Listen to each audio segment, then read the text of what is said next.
let's quickly look at what is latest. Somebody has given Atiku Abubakar advice. Say Atiku, as a matter of fact, as a matter of urgency, should withdraw from the 2023 presidential election and allow the party to substitute him with another candidate from southern Nigeria. He said this is the only option left for PDP to survive what is coming. If Atiku insists and stands as the candidate of the party in 2023, he will not secure up to 1 million votes. Because of Atiku, imagine the presidential candidate of PDP. The 2023 election is now between Peter Obi of Labour Party and Bola Tinubu of APC. They say Atiku should adhere to this advice if he loves PDP. Even with the developing story, weak, looking like he will switch to the other party. So many things happening in PDP. Autumn is like switching, running away with weak. PDP is almost deserted based on developing stories. What do you think? Why would they talk about Atiku? Igbokwe Melano, Loretta Onochie don't hammer Peter Obi. He say Peter Obi no fit become Nigeria president. Makagine. Well, I have actually studied the leadership style of Peter Obi right from the time he was governor of Anambra State and concluded that he's not fit to rule this country. Peter Obi doesn't have the qualities needed to steer the leadership of this country because he's unprepared and may not know where to begin if elected. Oh, Tinubu will know where, Atiku will know where. Okay, Onochie went on to say, apart from becoming a state governor, he doesn't have any federal leadership experience, unlike Asiwaju Bola Ahmed Tinubu, who experienced and vast in all the sectors of our economy.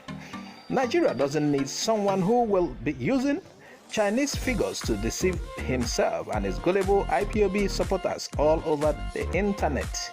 He should better withdraw or go for a senatorial position because it's obvious he's going nowhere. Loretta Onochie, I want to know when IPOB people began to support Peter Obi. I'm surprised to hear this. So, meanwhile, Tinubu has not had any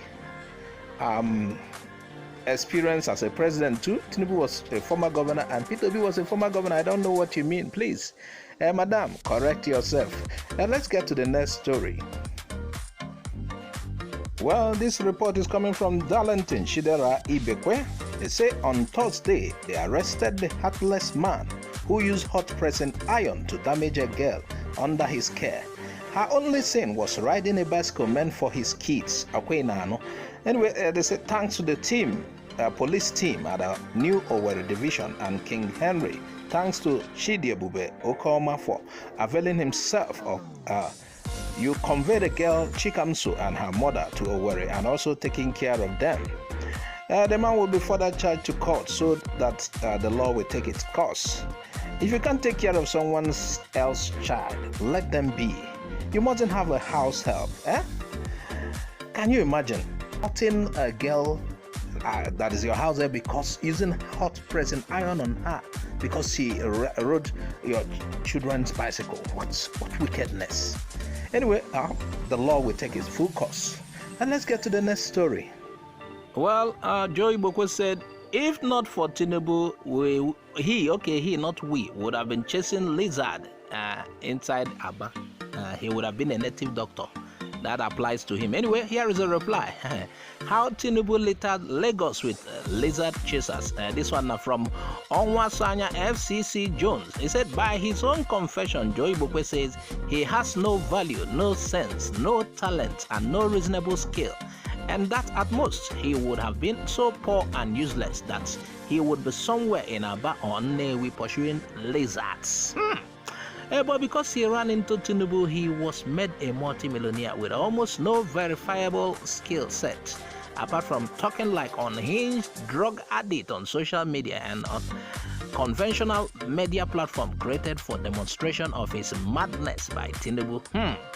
If a lizard pursuing Joe Igbokwe is an example of kind of individual Tinubu made, then it could as well be that Tinubu is the singular most beauty destroyer of Nigeria by fixing poorly bred uneducated, unskilled, and slavish individuals in different powerful and very significant positions across our public sector, especially that of Lagos State.